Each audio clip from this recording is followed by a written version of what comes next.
to the Leadership Insights podcast, where we explore the dynamic world of leadership and equip you with the tools and perspectives to lead with greater impact. I'm your host, Dan Evans, and today we're diving deep into the qualities that define truly effective leadership in a rapidly evolving world with my special guest, Rodney Walters. We'll be tackling some tough, thought-provoking questions designed to uncover practical strategies for purpose-driven leadership, mastering communication, navigating change, building resilience.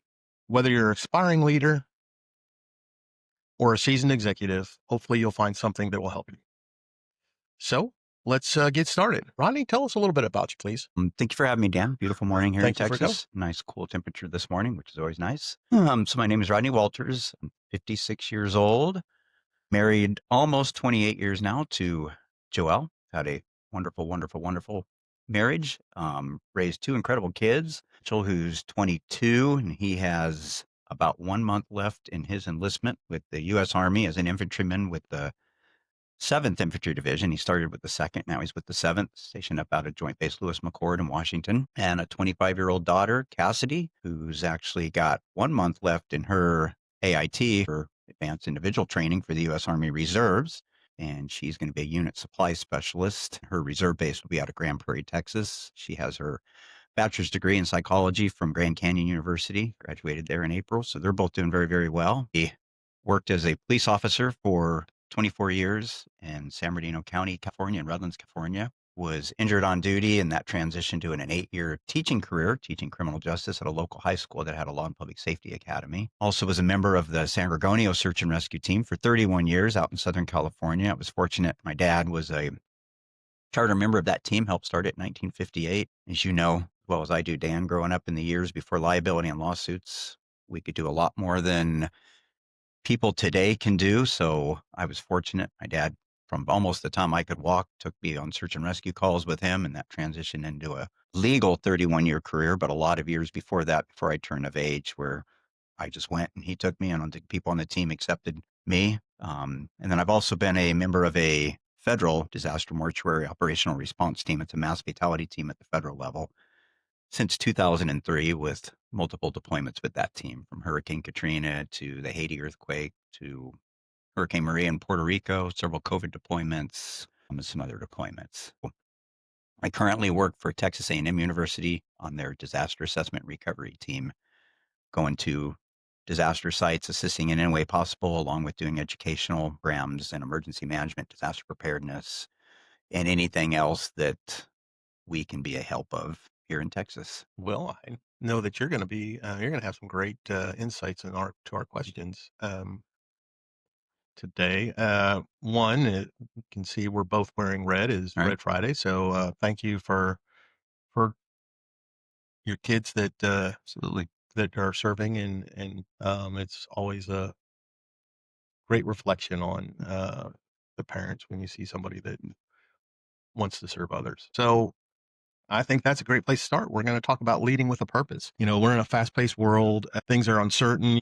Probably more than just about anybody know the uncertainty of things in our world. I know with the floods in Central Texas, you've been down there twice. You just got back Last Friday. last Friday. Been 29th. home for about a week. Mm.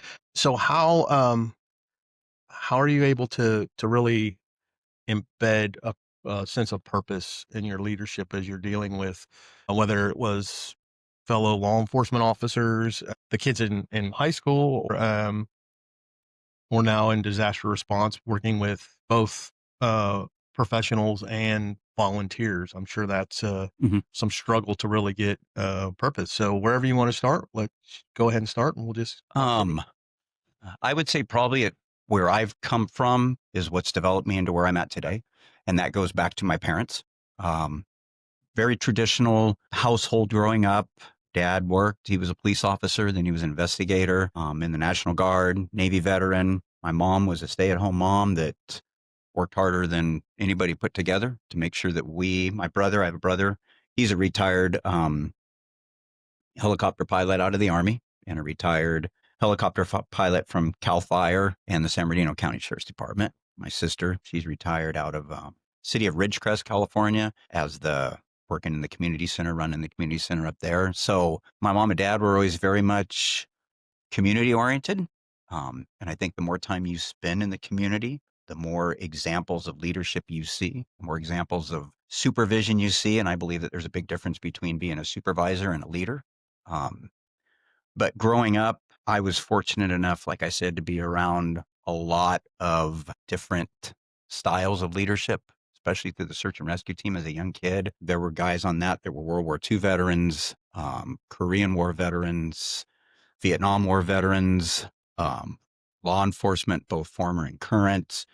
And I was able to really learn and see how they led, how they supervised. And I was able to take that into my adult years. Talking about changing times, you can always have a plan, and you always better have a backup plan and a backup plan to your backup plan, because commonly your plan's not going to work. My plan out of high school was, I know I want to be a police officer. I'm going to go in the Army. I'm going to do my time in the Army. I'm going to get out. I'll go into law enforcement and I'll do my 30 years and then I'll go fish. That was my career goal. That's a great goal. And I thought it was, until when I first went down, graduated high school in 1987 from Redlands High School in Southern California, went down to join the Army, and I was told the job that I wanted was not available to me at that time in 1987.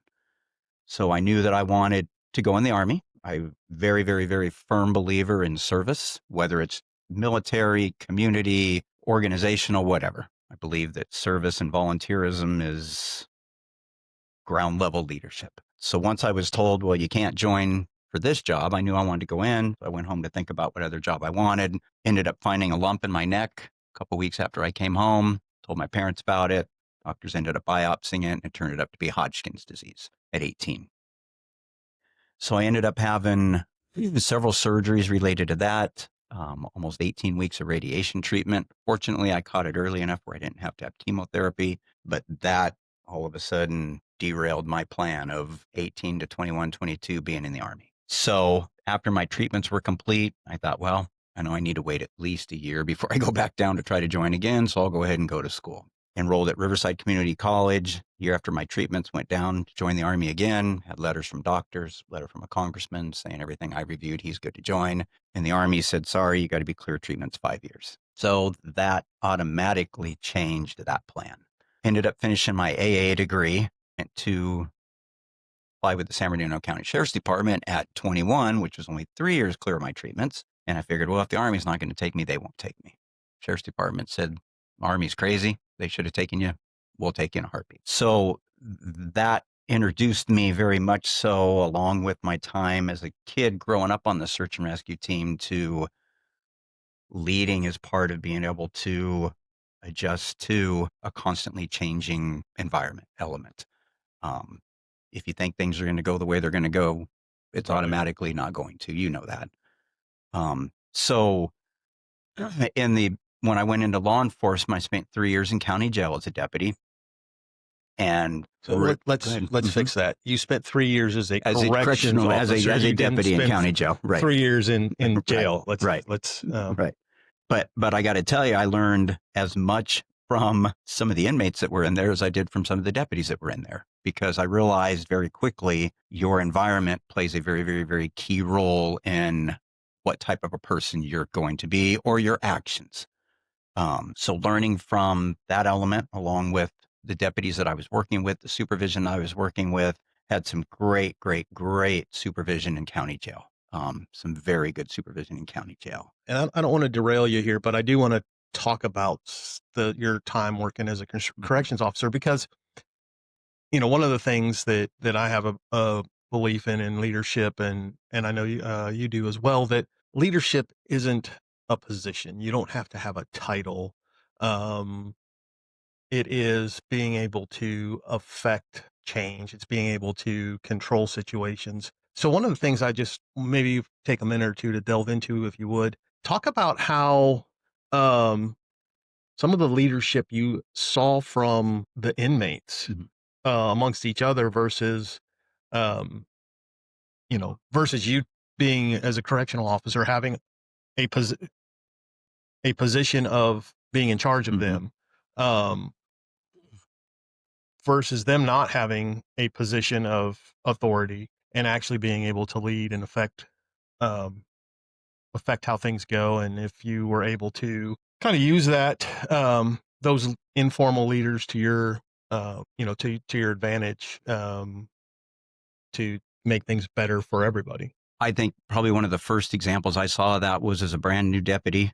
We still had chow halls at the old county jail that I worked at. So at any given time, you'd have 300 inmates in there with maybe 3 or 4 deputies at the most. So I had only been in county jail, working in county jail for 3 or 4 shifts. Very, very, very new. And I was working in the chow hall at dinner time. There was a fight in a different part of the jail. The veteran deputies that were supposed to be in there teaching me wanted to go to where the excitement was. So they said, "Hey, Walters, you got it. We're going to the fight." And they all left. So there was a brand new, barely 22-year-old kid, literally kid.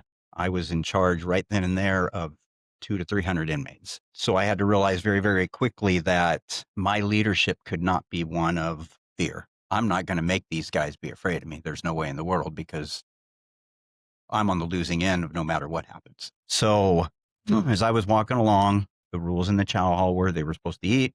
They weren't supposed to talk. All of a sudden, I saw one inmate raise his hand, and I had no idea what that meant other than, well, normally when somebody raises their hand, they have a question. So I said, you need to ask me a question? And he said, "Yeah, Deputy Walters, are you scared right now?" And you could have heard pin drop. And I realized very quickly, unless I tell the truth, they're going to know 100% that I'm lying. And my credibility as a supervisor to them and as a leader to them, because they're also going to be watching what I'm doing to maybe make their lives better when they get out of there. I told him, I said, "Absolutely. I'm scared to death right now." But I also realized that there's really no difference between one of me in here and 4 of us in here. If you guys wanted to take over, you would do that. So I said, "Yeah, absolutely." I said, "Hopefully you guys are just going to follow the rules and go about your business and everything will be fine." And he shook his head and said, "Okay." And from then on, for the most part, I really had no problem. And I utilized inmates on a daily basis to help me do my job, because for me, it was a job that I went to for 8 hours a day. For them, it was their home. And I realized very quickly that if I had somebody coming into my home constantly screaming, yelling at me, degrading me, saying derogatory things to me, would I want to follow that person? Would I want to do what they were asking me or telling me to do? So I realized that, like it or not, this is an element of our society that needs help and also needs supervision, but also needs leadership.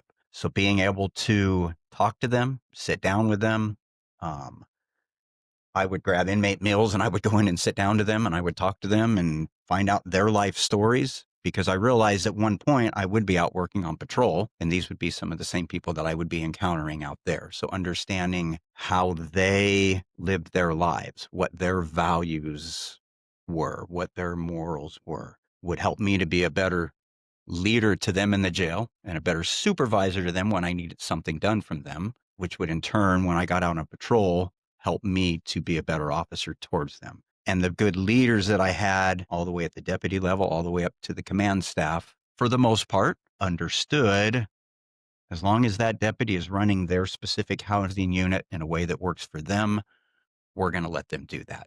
And as long as we're not getting complaints from the inmates, then we're going to assume that everything's going correctly. Now, I saw some deputies that were definitely not good leaders, definitely not good supervisors.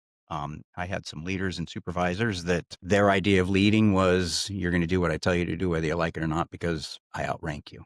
I always struggled with that form of leadership because I believe a leader should be teaching you, should be pushing you forward, should be seeing what your strengths and weaknesses are and building on both of those. And I believe that there's a big difference between a supervisor and a leader can come at all levels, whereas a supervisor is usually a little bit higher up rank wise. Well, yeah, I think there's a difference between, that's a conviction of mine that leadership is a skill and anybody can be a leader. Being a supervisor or manager is way different. And that usually comes with time, experience, as you move up. But, we'll talk about good leaders and bad leaders towards the end of the conversation. So we won't get too deep into it. One of the things I noticed, and it's further down in our discussion, but we're just going to jump to it now is, and you've been doing this for a long time. You have a very we talk about emotional intelligence, and as you were talking about how you were dealing with the inmates and how you were interacting with them while you were working as a correction officer, or in the role of correction officer as a deputy. Um, you know, it's funny. There's in the leadership space, you have servant leadership, and you have all these different styles of leadership, and there'll be a hot. Everybody's going to go. Um, Take a class on emotional intelligence or take whatever.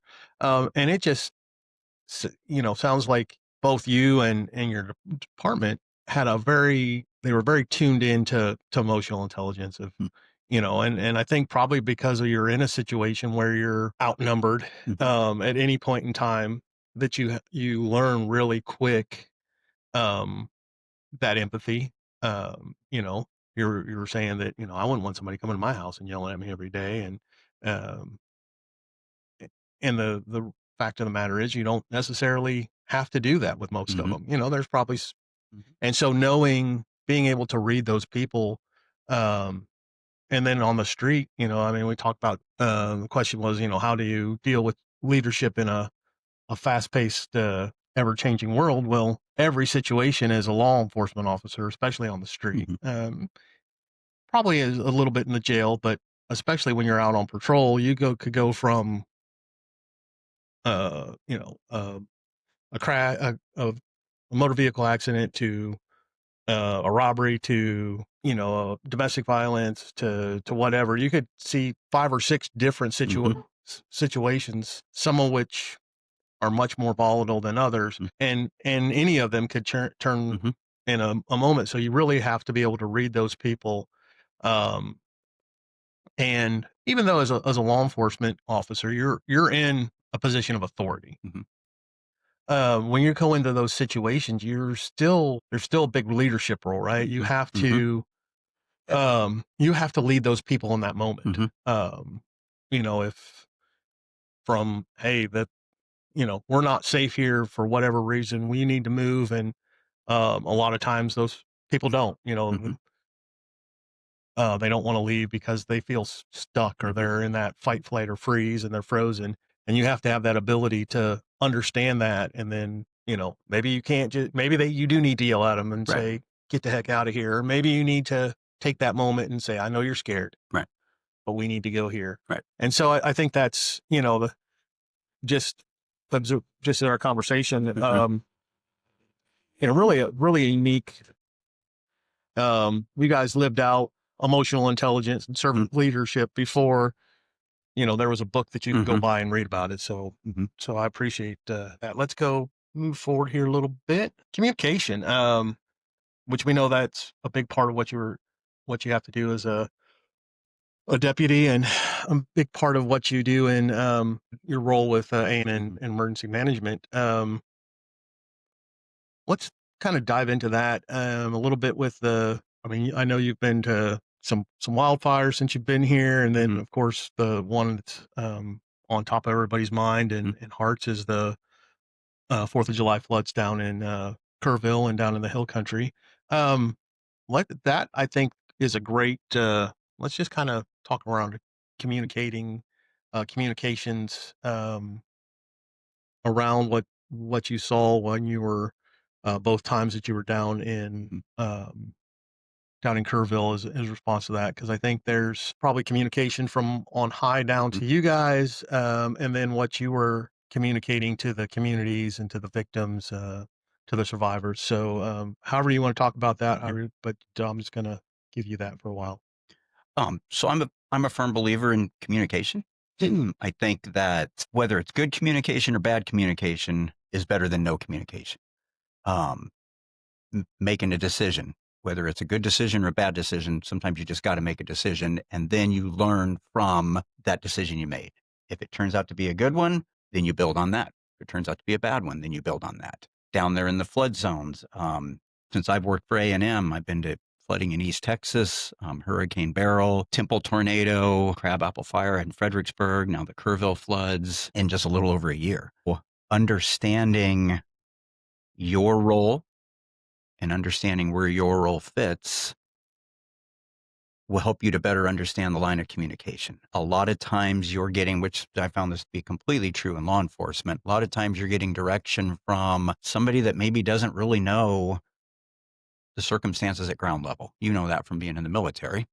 Right. The person that's on the ground has a much better view and understanding of what's happening, what's needed, what's necessary, compared to somebody that's maybe not there, maybe has not even been there. They're making decisions based on the communication that is coming up the chain. And then you're getting communication that's coming down the chain. And you're going to get the chinks in that armor no matter how well that communication flows. When that comes to then relating what's happening to the community, when you're out in the community, whether it's law enforcement, disaster work, emergency management, school teacher, um, the community, whatever that community might be. In county jail, my community was the inmates. On the streets with law enforcement, it was the community in general, along with the community of criminals. In disaster work, it's the community of the citizens you're dealing with at that specific spot, all the way to when you're driving home, people asking you were you coming from the flood areas, what's going on down there.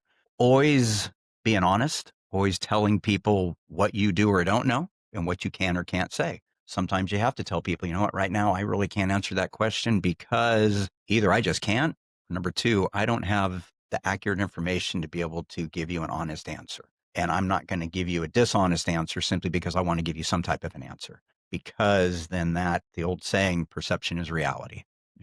They see something that they believe is happening.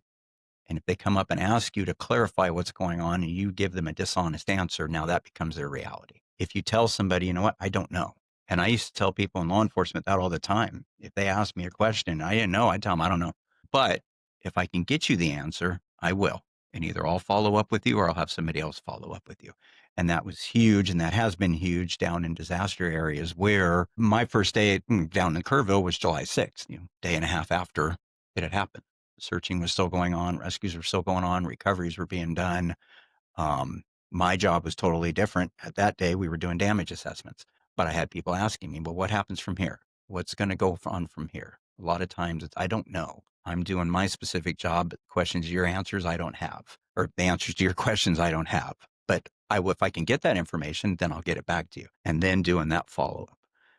That helps the communication above because you're able to ask your supervisor, your leader, listen, I had this question today, and maybe I got the same question 3, 4, 5 different times in a different format. What's the answer?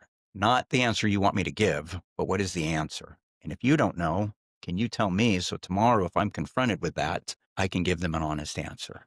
Growing up, it was always the same thing. Your parents, well, why do you want me to do this? Well, because I told you to, you know? I was never a fan of that. And sometimes, especially in law enforcement, especially as a kid, when you need somebody to act, you need them to act now. You got to tell them because I told you to, you know, hey, I'm investigating your traffic collision, but I need you to go stand over here. Well, how come? Just go stand over there. And then when you go over there, well, you were kind of rude to me. Why'd you tell me? Because where you were standing at, look, 4 or 5 different cars have gone by if you've been continuing to stay there because they're looking at things from a different standpoint. The community is looking at things from a different standpoint. But in the end, they're looking to you to calm their fears, to give them the information. A documentary on the 9/11 attacks. There's verbal communication, nonverbal communication. And the documentary I was watching, it was New York City. Towers were falling. NYPD was out there in the streets directing people.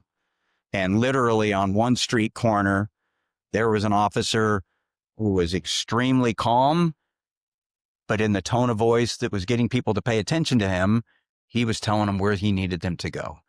A couple street corners over, because they were panning out, there was an NYPD officer that was screaming, yelling.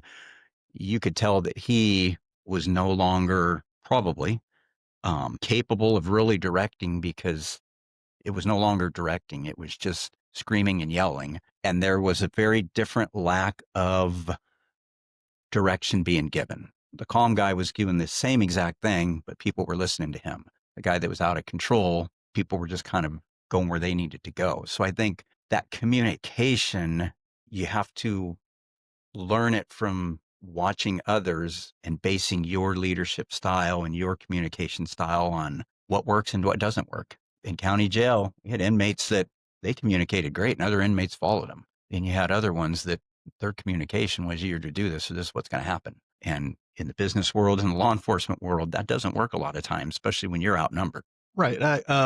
So I think out of, part of it is you have to know yourself. Yeah. You have to know the situation. So it goes back to your first story.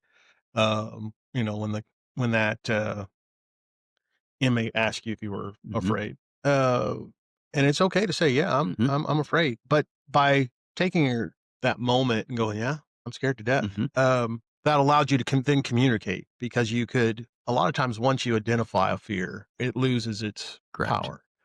So you're like, yeah, cause the other way you could have just been like, I'm not scared and just Hmm. hammered them, which would have, And they would have all laughed at me because they would have known this is just a well, show you're putting on instead of being honest with us. and then that would have, impacted your credibility later on, Mhm. and it wouldn't have they wouldn't have listened to you Right.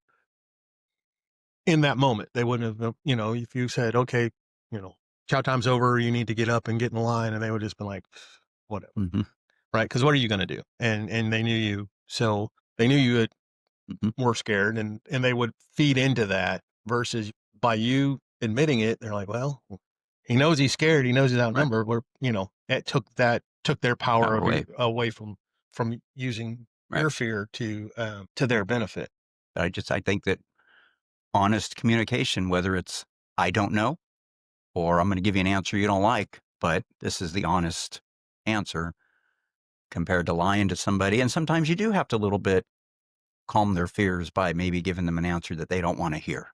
But later on, that's probably going to come back to benefit everybody. So, staying on our subject of communication and change, let's talk about change. We know, right? Mm. The only thing that's constant in this world is change. But I think you again. So I'm going to say let's talk about. You talked about how you had a plan, and that plan Mm-hmm. has changed over the course of your lifetime, over the course of your career. So you were um, a motor officer, right? Hmm. You were Correct. a motorcycle officer, and you got injured in Hmm. the line of duty, and that's when you ended up going into teaching. So, kind of talk about how you transitioned from being a law enforcement officer, uh, and then because of a significant event, then you moved into a different role in your career. So actually, I got hurt on the motor in 2005. I was going to a traffic collision, just getting ready to make a U-turn to come in behind that traffic collision to divert traffic around it. The vehicle that was following me, she was looking at the traffic collision, not the traffic in front of her, and ended up rear-ended me at about 30 miles an hour. That was in 2005. I actually, when I went back to work from some back injuries, ended up staying on the motor another 2 years. But at the end of that 2 years, I realized that I was no longer effective.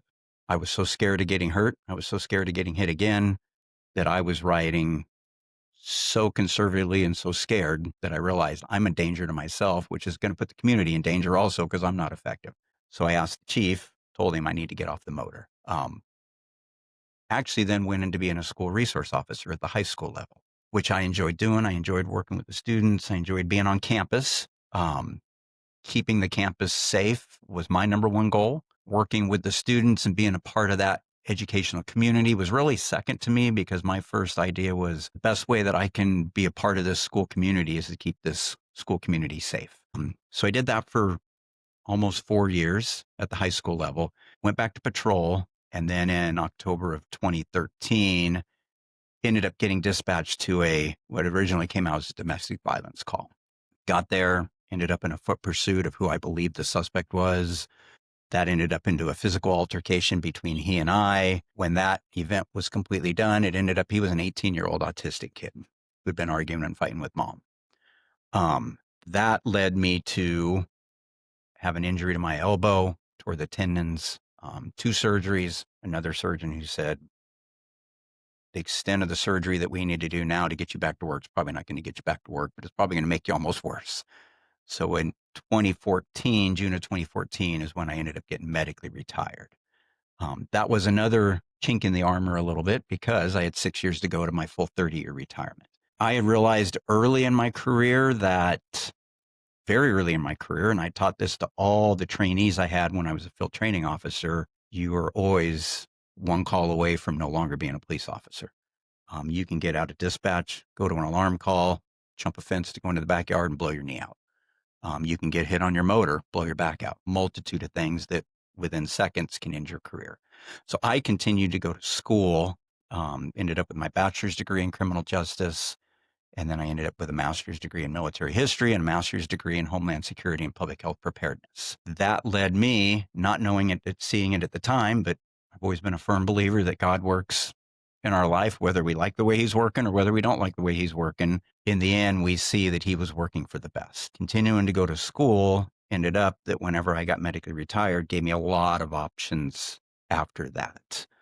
Um, Went to work for a private residential, a young adult residential treatment center that my wife Joelle works at. Her mother-in-law owned it, Benchmark Transitions. Did some emergency management stuff there, but wanted to get back to work full time. My time at the school ended up making me realize with my experience, my education, I would like to go teach criminal justice. So applied for that position and got hired.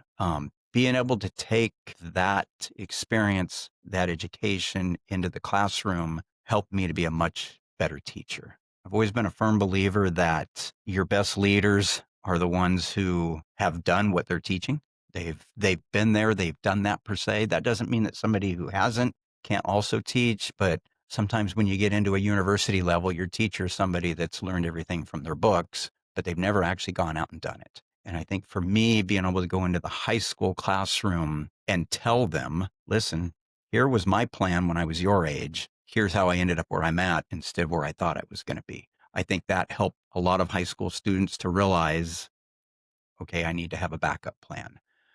Being able to go in and tell them the stupid mistakes I made as a kid help them to realize, okay, then I need to change some of the things I'm doing. But I also started every school year with the statement that I'm your teacher first and I'm your friend second, because I believed that there needed to be that understanding of I'm here to teach you. I'm going to help you in any way that I can, but you need to understand that as your quote classroom leader, you need to follow me first as a leader. And if I say, hey, we just got a report there's an active threat on campus, here's exactly what I need you to do. I believe that that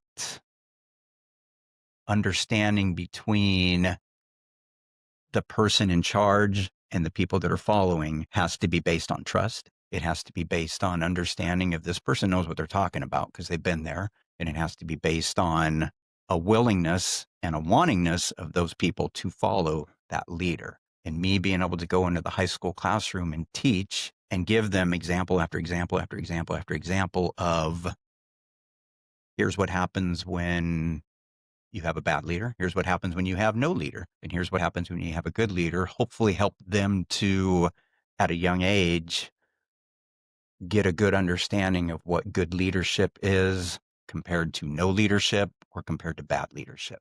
So I think my life experiences in search and rescue, law enforcement, county jail, the mass fatality team, along with my education, helped to give me that credibility in the classroom to understand where I was coming from and what I was trying to teach them, instead of just going in there on a daily basis saying, okay, so here's what your textbook says. Here's what your textbook says. I never used textbooks in my class. I used examples, I used experience, and I used that type of stuff to teach them how to be better people, number one, better leaders, number two, better supervisors, probably number three. Good. Okay.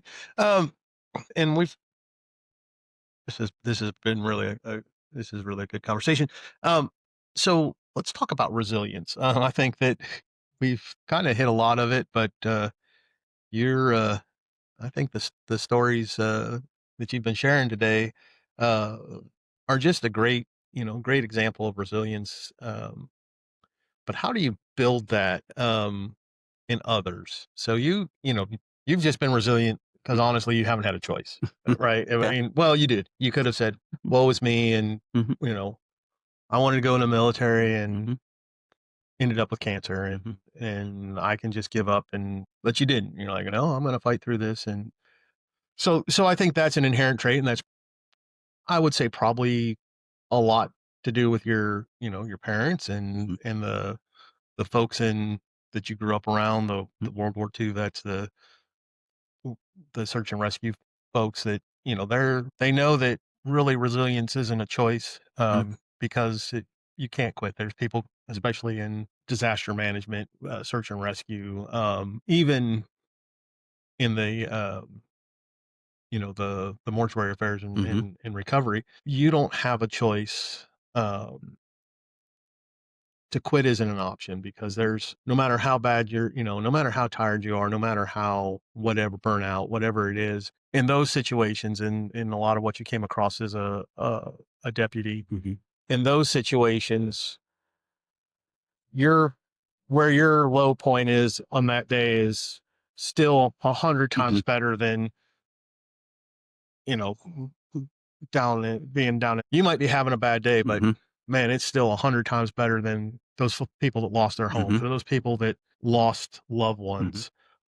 So how do you build resilience in people that haven't had the experiences that you've had? Whether that was as a field training officer, as a teacher, or just in general, how do you develop that sense of that trait of resilience? I think being able to put things into perspective, like you said, I I can get up in the morning and, I can go open the refrigerator and maybe one of my yogurts isn't there, the milk's gone bad or whatever, and I can either choose, okay, well, I'll grab something else, or I can choose to let that wreck my whole day. And that might be a small example and kind of a funny example, but I think resiliency starts the minute you get out of bed because you don't know what every day is going to hold. And I think I found that, like I said, I was very, very, very fortunate to grow up with the parents that I did because my mom was teaching us on a daily basis. Here's how you do this, do this, do this, do this. My dad was taking us on a daily basis. Come with me. I want to show you this. Come with me. I want to show you that. And we've tried to do that with our kids to show them that, number one, no matter how good you might think you have it, there's somebody that probably has it better than you. And no matter how bad you think you might have it, there's a whole world out there that has it worse than you. When I went to Haiti in 2010 after the Haitian earthquake, we went down there to recover the remains of American citizens. We were embedded with the Army Mortuary Affairs Unit. When I was talking to them, a lot of them had been in Iraq.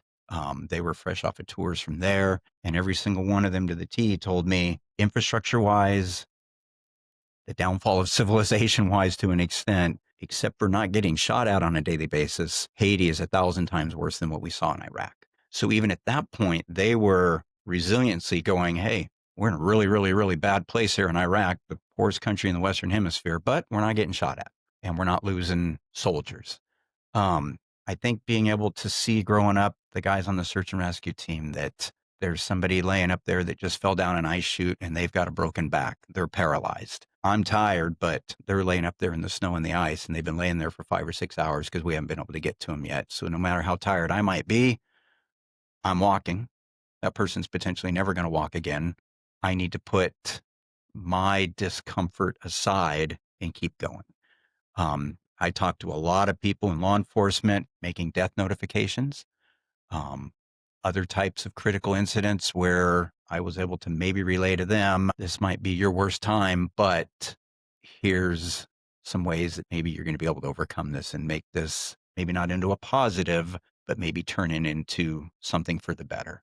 Um, Let me jump mhm, in there just for a second, because as you're talking, I'm kinda thinking things. mhm, You started this part of the conversation saying, resiliency starts when you get up in the morning and you go to the refrigerator or something's not there and you're like, "Those aren't big examples." But I think it's a mindset that's where it starts. I was thinking about this the other day, we see stories of, Navy SEALs or Green Berets or that they've just had these huge experiences, in war, people that survived cancer, people that survived these really traumatic events, and they have these great stories of resiliency, like they overcame it, and those are amazing stories and should be celebrated. But then you also just have those people that, mhm, man, they just grind out every day. mhm, They get up, they go to work, they live life, they do the best they can, but every day they Mhm. make that choice, and that's resiliency too. Mhm. It's not necessarily this big thing. Mhm. And those are It's the people that make the world go round. it's every day Day. you make the Mhm. choice. It's not because if you don't make the choice to not let no yogurt Mhm. ruin your day, Mhm. you're not gonna have the skills Right. when something big Big happens. happens. You're not gonna be able to be like, "Well, this or whatever. I got cut off in traffic and I'm Right. late to work and that just screwed my whole day." You're not gonna have the skills instead of getting Mhm. cut off in traffic that there's a major car accident that you're a part of and that you're injured. You're not gonna have Mhm. those abilities. Resiliency, leadership, we've come kinda, I think, apart in our society that we think about big things. Like, Right. if you're gonna talk about leadership or resiliency, you gotta be, somebody who's overcome something or Right. somebody that's you see a lot in the world today of these special operations guys. Again, great Mhm. stories. I got buddies that have done that. I love to hear their stories. I know that they are, the tip of the spear and Mhm. the hundredth of 1% of people that keep us Right. safe. And I don't take anything away from them. Mhm. But it's also the guys that supported them and Right. got up every day. And we should celebrate that too. Right. So not to, like I said, not to No, do that's fine. And, to I had great, great, great friends growing up also. When I had my cancer, we all enrolled at Riverside Community College together. And we would carpool to school in the morning. And on the way home, they would go to Loma Linda University Medical Center. I would get out. I would go in and get my radiation treatments while they would sit in the car and do homework or just hang out. And then we would go on. So for me, my cancer wasn't a thing that I look back and I go, ooh, look what I overcame. Look what I did. I look back at it now and I actually go, some days, and it might sound crazy, thank God I had that. And God wanted me to have that because had I not had that, I would have gone in the military. I would have never have met the wife that I have now. I would have never have had the kids that I have now. I would never have gone on to have the very rewarding search and rescue career that I had because I would have been gone. I would have never gotten into the mass fatality team that I'm on that has been incredible experiences. My law enforcement career wouldn't happen. Probably, at least not the way it ended up happening. So I look back now and I don't look at that and I go, dumb cancer kept me out of the military. That's all I ever wanted to do. I look back at it now and my wife will tell me, and she tells me all the time, God didn't want you in the military. God wanted you doing this, this, and this. So I think you have to take the more you can take your negatives and find some way, and it might be a minute success, and turn your negatives into some kind of a success, leads you to your next success and leads you to your next success. And a lot of times you don't see that until years and years later. But then I think you can look back and go, were there things in my career that bothered me that maybe I didn't deal with perfectly? Absolutely. It's on a daily basis. Somebody cuts you off and your first thought is not the most positive thing. And you think, I could have handled even my thought a little bit different. But I think that's where you continue to learn and you continue to build. And no matter how bad your life might be, we go back to the floods. I look and I go, okay, well, that family just lost their 8-year-old daughter. I can't, there's nothing in my life that even remotely relates to what they're going through right now. And I think putting things into perspective and understanding how maybe even you could impact somebody to help their resilience. I went to a call one day and I had to make a death notification. When I pulled up, the dad, his 25-year-old son had passed away. The dad was working in his garage doing some woodworking. And my first thought was, he has no idea that in about 30 seconds, his entire world is going to change and I'm going to be the one to change it.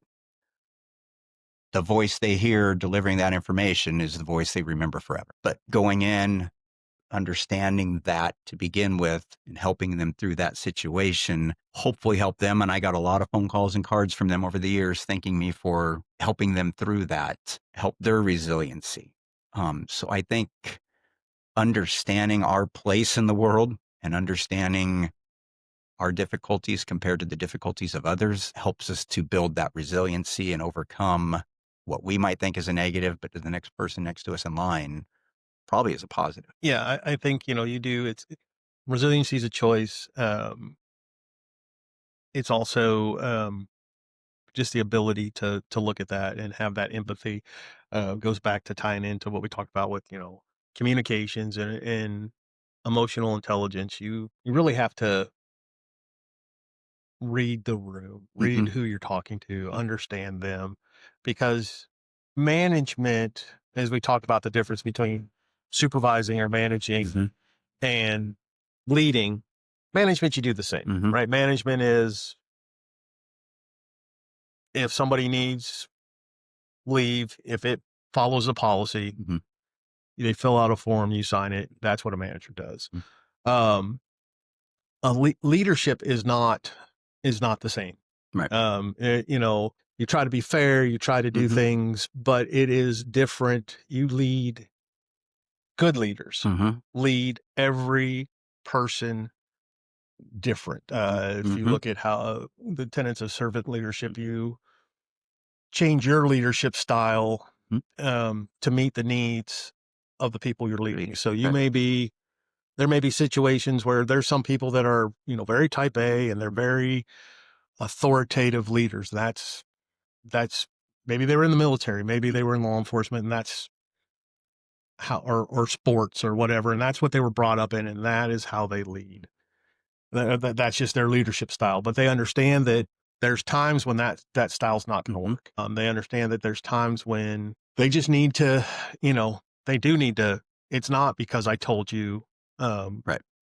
it's okay. I'm going to explain why. Right. Um, there are people that are more laissez-faire leaders, or they're kind of laid back, and they don't.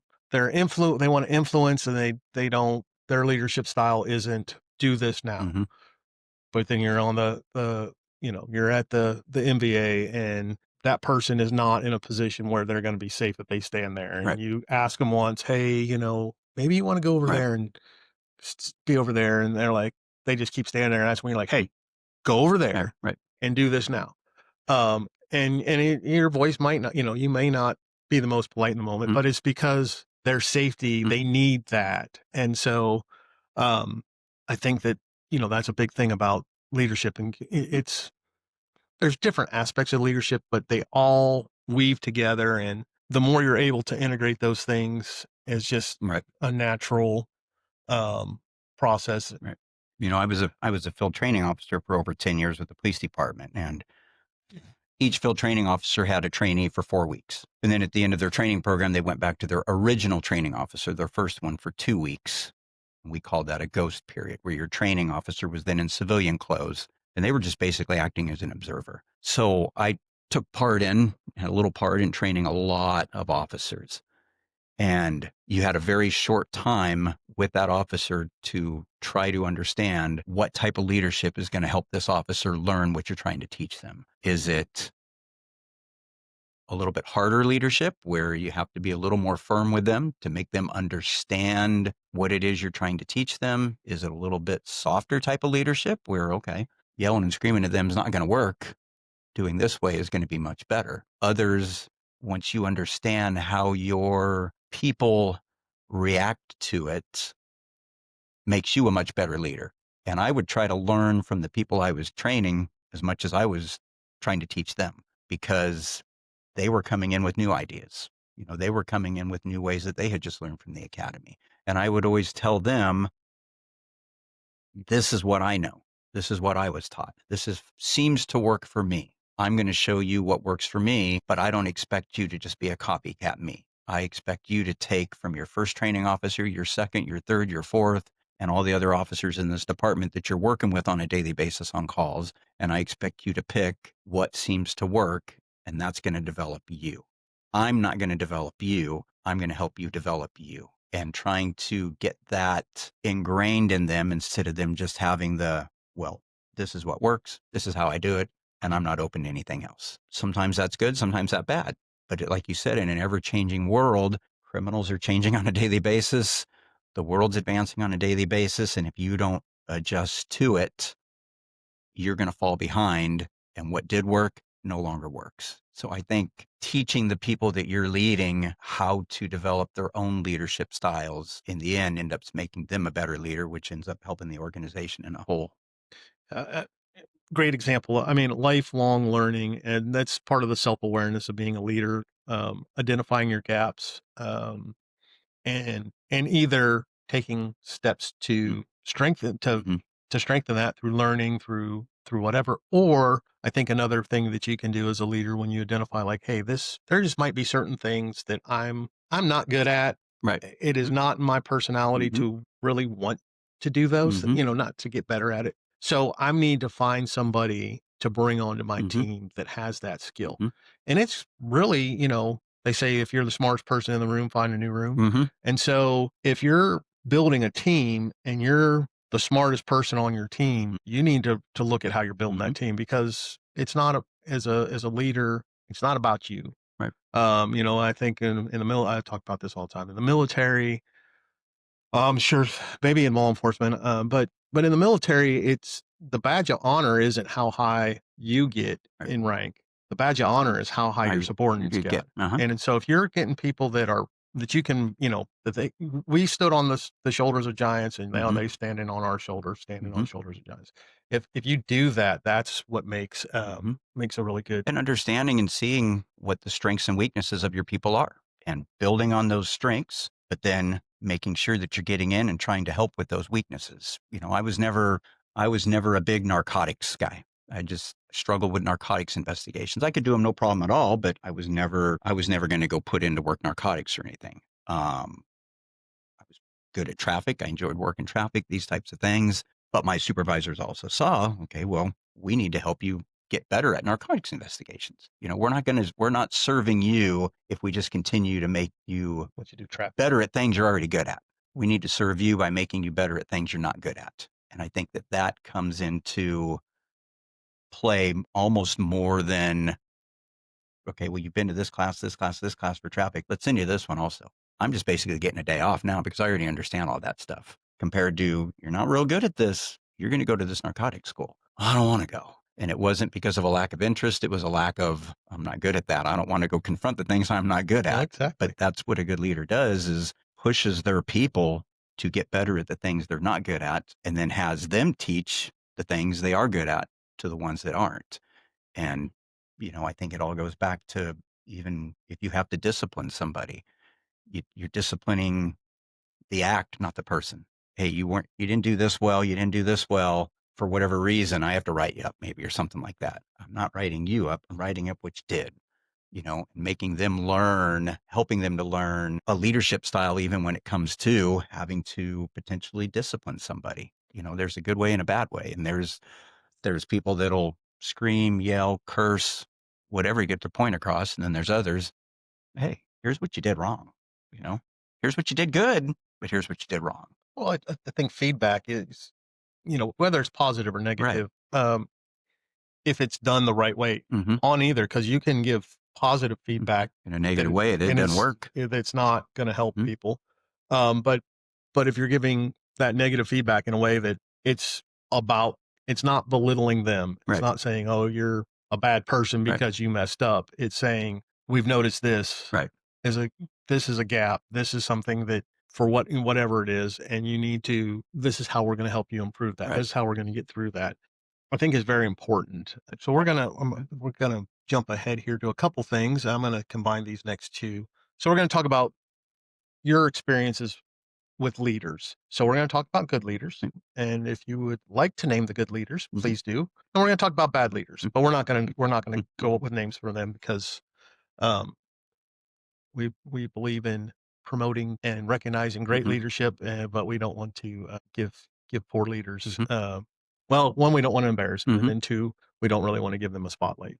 So just talk about challenging leaders and positive leaders, and some wherever you've come across them, what you would like to share about what were some of the best leaders that you've Okay. served, and what were some things you took away from them, and then what were some of the worst leaders you've been Okay. around, and what you took away from them.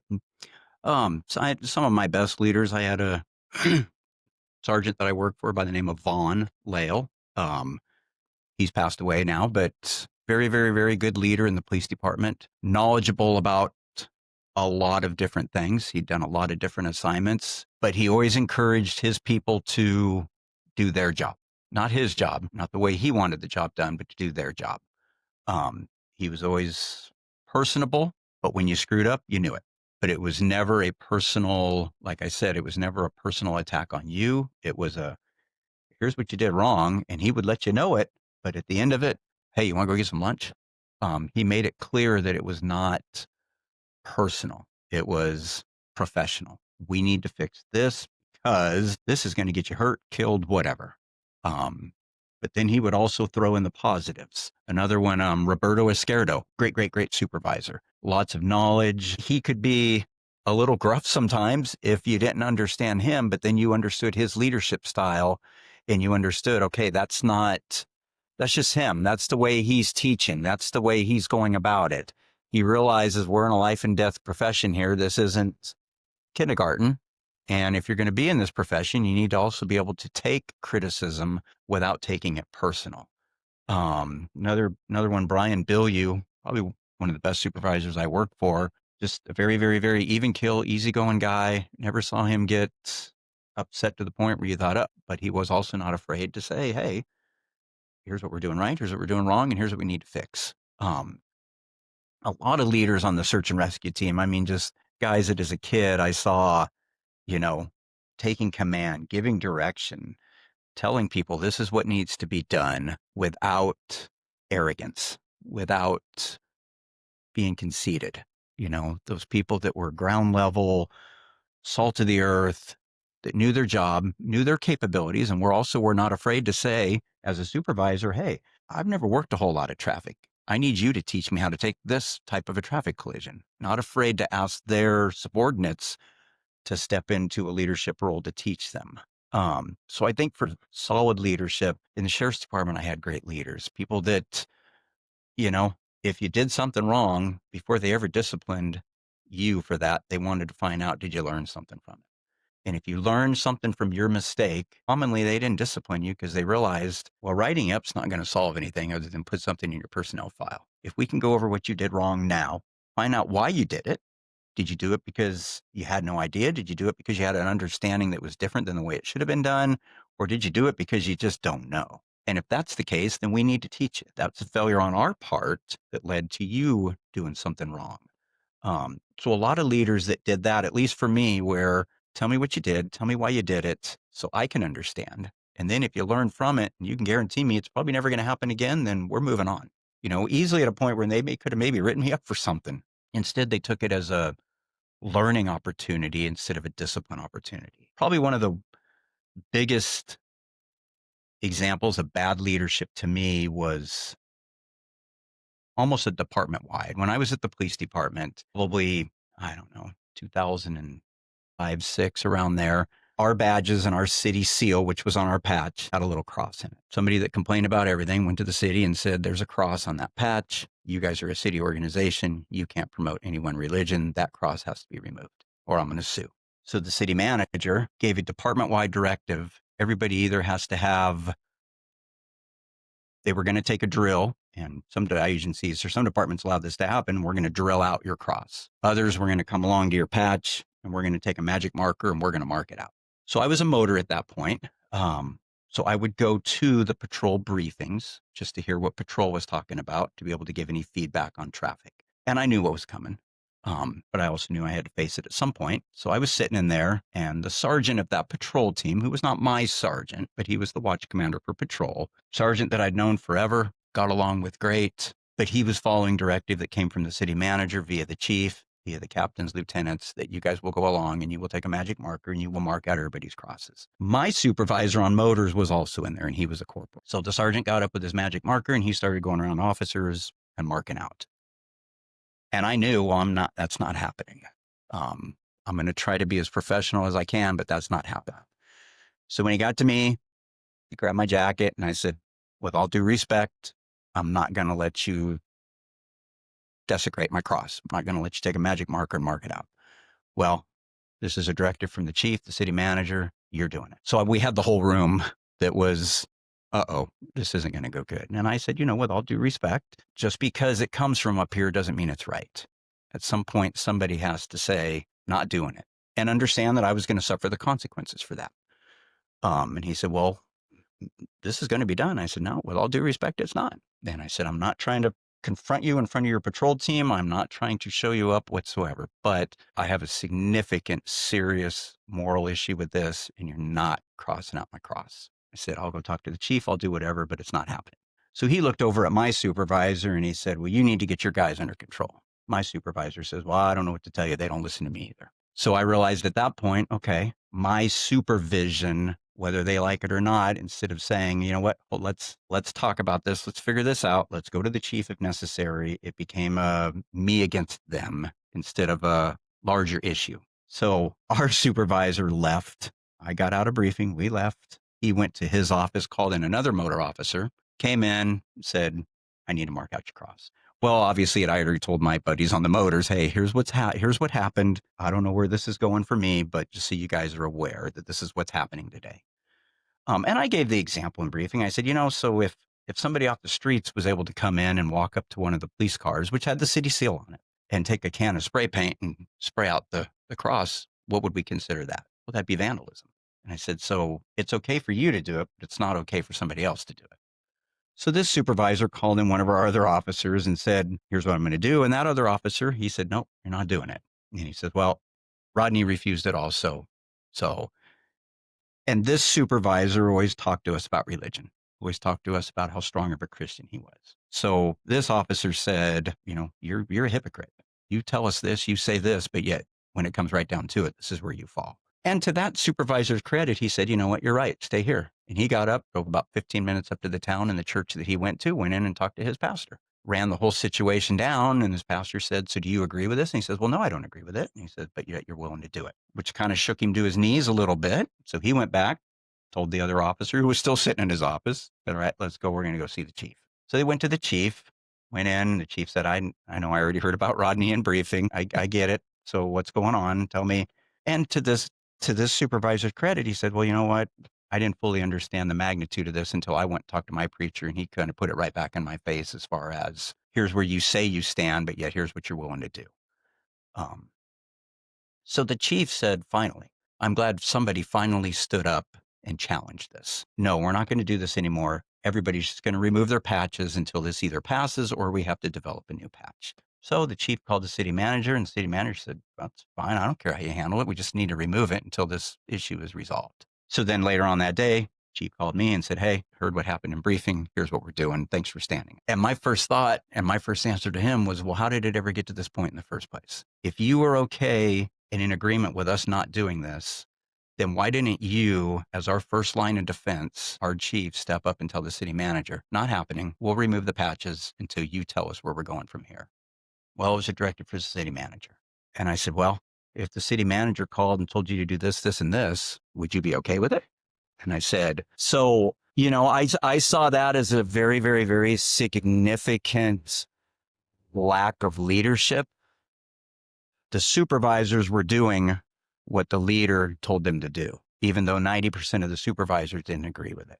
But nobody was willing to stand up and say, this is not right. We should not be doing this. But yet when it came down to it, even the chief disagreed. So I think as a leader, as a supervisor, you need to be willing to step up and take that hit for your troops, especially if you agree with it. Now, I understand if, it was something different where, well, whether you like it or not, here's what we got to do. But I think coming in and not only desecrating the cross, the religious symbol, but, taking a magic marker and marking people's patches out, taking a drill and drilling the cross out of their badge because they couldn't use a magic marker on it. I think that was a severe, severe, severe lack of leadership from the top down that then led to the quote bottom having to step up and say, not happening, and I'm willing to suffer the consequences for that. Could I have gone about that a different way in the briefing and said, this, that, and the other in a yelling, screaming manner that would have made me look bad? Sure. But I tried to also stand up for what I believed in to what I believed was a very, very, very significant lack of leadership.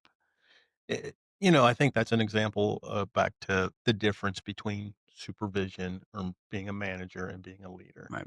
So you had supervisors from the patrol suit, the sergeant, all the way up to the chief that weren't leading. They were just managing or supervising. This policy came out and we're going to comply. Where you in that situation were providing leadership. Depending, it doesn't matter what your role was in the department, you weren't in the hierarchy of a leader, right? You were, you may have had guys, partners or junior officers or whatever that you led or that you supervised, but you weren't, that wasn't your role.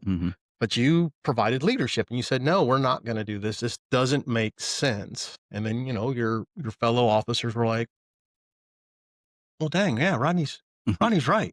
This doesn't make sense. Why are we doing this?" And so it just took that one person, took Right. you to say, "I'm gonna lead," and also taking knowing, uh, being personally accountable. I could get written up for this. This could be, Mhm. I could get disciplined because the chief or city manager, could have said, Mhm. that you were being that Mhm. no matter how respectful you were, Right. that was insubordination Right. and could have written you up. But you said a leader takes those things into account, but also understands that sometimes you have to make the Mhm. hard right over the easy wrong. Mhm. And so you did. And that showed those other guys that were probably on the fence and there's They like, were. man, they were kind of doing a little hand wringing. They're Mhm. like, well, I don't feel right about this, but I don't know. I don't feel like I have the authority or Right. I'm not in a leadership position. I'm not a supervisor or manager. Right. Who am I to tell the chief or who am I to tell the city manager? It goes back to, well, if you're going to be a leader, be a Right. leader. And so I appreciate that story. I appreciate that you stood up for what And you thought there was. were a lot of leaders and supervisors that I maybe didn't get along with. They maybe didn't get along with me, but we also respected each other and we knew each other's capabilities.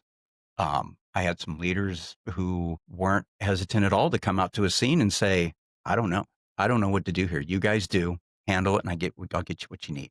The one leaders and supervisors that I struggle with were the ones that would come out in an arrogant manner that didn't know what was supposed to be done, but yet they were afraid to voice that. So they gave direction based on their rank instead of direction based on their knowledge and their capabilities. So I think, like you said, you don't have to have, no matter your position, you're, if you remove the title, everybody's the same. And I had a chief tell me that, probably the best supervisor I ever worked with was Lou Nelson. He was my original chief of police at Redlands Police Department. Been a medic in Vietnam for the Army, worked his way up through the ranks. And there was one Christmas day I was working and he would come in and take patrol shifts for guys that had young kids at home, could stay home and he would work. And he was out at a traffic collision and he came up, I was there and he said, "Hey, I need some forms and I need you to remind me on how to do this." And I said, "No, chief, I got it." And he says, "No, I'm here." He says, "You know what? The only difference between you and I on a daily basis is I have some stars on my collar and you don't." And he says, "And I've just gotten those from years of experience." He says, "When it comes right down to it, we're here to serve the community. We're here to help each other get through the day. We're here to work together." And he says, rank doesn't come into play there. Rank, he told me, he says, rank really only comes into play when it's a disciplinary issue, because then as a supervisor, I'm having to discipline you for something that you may have done wrong or give you an attaboy for something you did right. But he said, other than that, on a daily basis, we're one and the same here. And, we're here to work together and figure it out. And at the end of the day, we'll sit and we'll do a debrief on what went good, what went bad, what we could change, stuff like that. So I think that's very, very, very important to understand, especially in a uniformed position like law enforcement.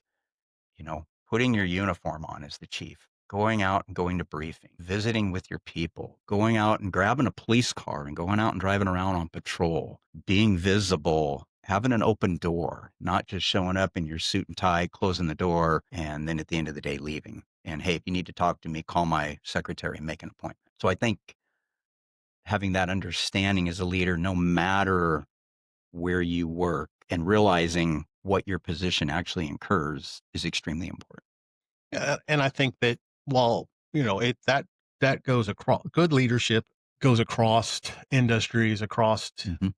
that's a if whether you're a CEO or you're the chief of police or anything in between, understanding that you might get paid more, you might make Mhm. bigger decisions, you might have a little bit nicer Mhm. office, but really the reasons you have those things is your experience and your hard work, but it's also the people. That's the servant leader. Mhm. That's like I got here and I can stay here because I have great people that Right. work for me, that work with me, Mhm. and I need to make sure they have what What they they need need, to correct. succeed. Right, and So, giving them good and making sure that where they're going when you're sending them into whether it's law enforcement, disaster work, banking, whatever, making sure that the direction they're being given and where they're being sent is clear, concise, and here's what you're going to do. Here's what you're going to do when you get there. And obviously, those things are going to change, but having your people's back, being able to step up and defend your people when they maybe can't because now they're being given different direction by a different leader.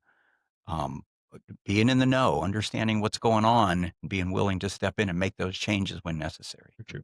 So I'm gonna wrap up with you. Mhm. The last question we usually ask is about leaving a legacy. But Rodney, I'm gonna say I'm not gonna ask you that question because just listening to you today, whether it's with with your kids, Mm. that how they've decided to serve in the military, and I know your son's looking forward to coming back and going into law enforcement Mhm. and following the family legacy of your Potentially, yeah. dad and you and your brother.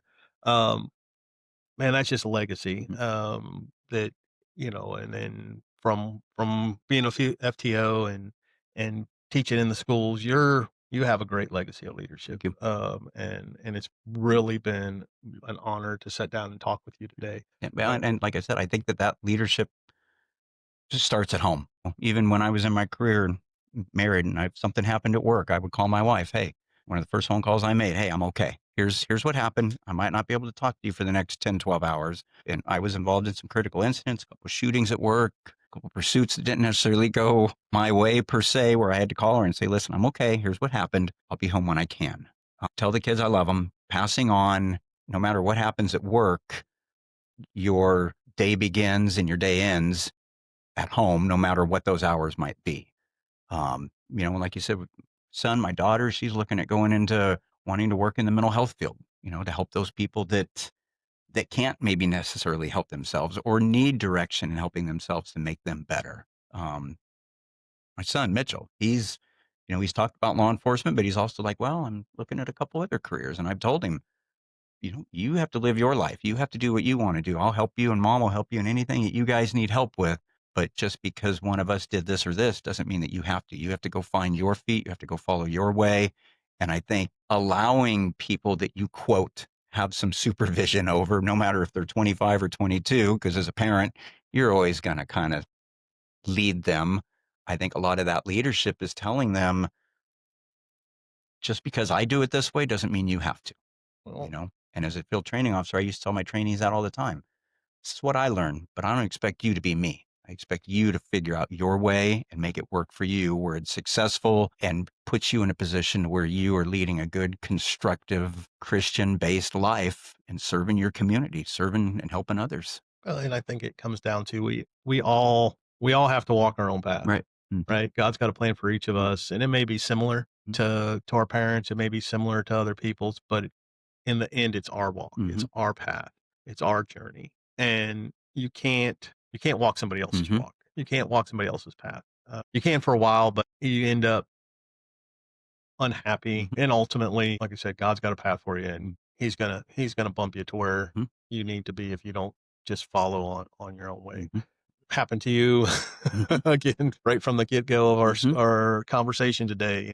It happened. Mhm. This is my plan. I'm going to follow this path. Your dad was in the Navy, National Mhm. Guard, so that was a legacy. Your Mhm. brother was Mhm. is Mhm. was in Yeah, Army. was in the Army, Are so that retired. Yeah. was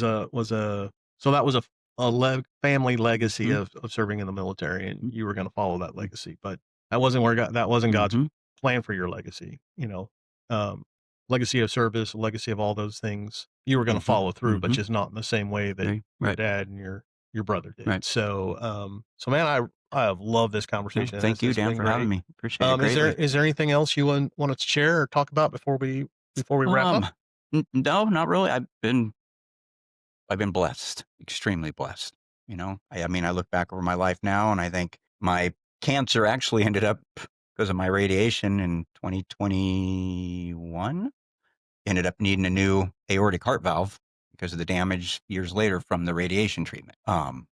You know, same difference. It was like, well, okay, let's go take care of this. And you, like I said, you just kind of every day just has to be you look at it as a blessing.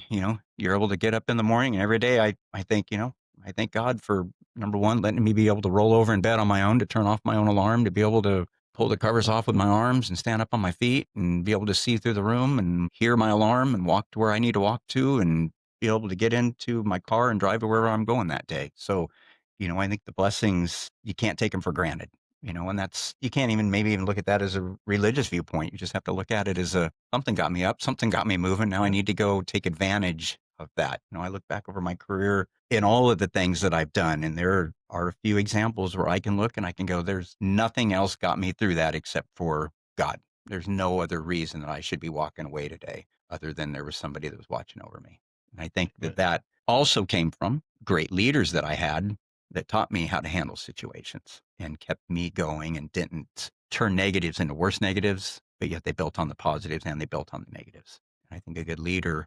finds something good in everything and builds it up. Yes, sir. Well, again, thank you. Thank And you. thank you, Kellyanne from Cardwell Creative. A media management consultant, for providing our technical support. We'd like to thank Rowdy Decker for letting us use excerpts from his 2003 release, Blue Collar. And we just thank you for listening and ask you to share the Leadership Insights podcast from Evans Leadership Insight Group. We're a veteran owned company. And if you're looking for leadership consulting, training, coaching, reach out to us at Leadership Insights Group at gmail.com. And thank you all. Have a great day. You. Zip ties, duct tape, and baling wire, holding this world together.